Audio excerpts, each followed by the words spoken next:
नमो नमो भ्रातेभ्यो भ्रातपतिवचवो नमो नमो कृतेभ्यो कृतपतिवचवो नमो नमो विरूपेभ्यो विश्वरूपेभ्य च वो नमः।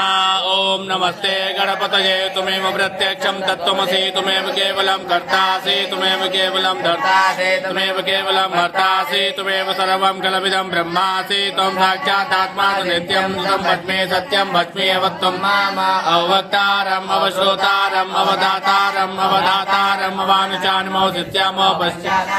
पुरस्तात् तव चोत्तरात् तव दक्षिणात् तव चोर्ध्वात्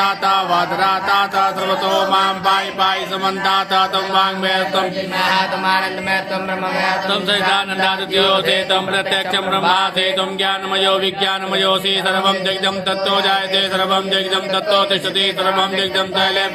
सर्वं जगदं च प्रत्येति त्वं भूमिरापो नलो निलो नभः त्वं ऋतुवारे वाक्पदाने त्वं गुणत्रयातीतः त्वं कालत्रयातीतः त्वं मूलाधारस्तोत्र नित्यं त्वं शक्तित्रयात्मकः त्वां योगिनो ध्यानं नित्यं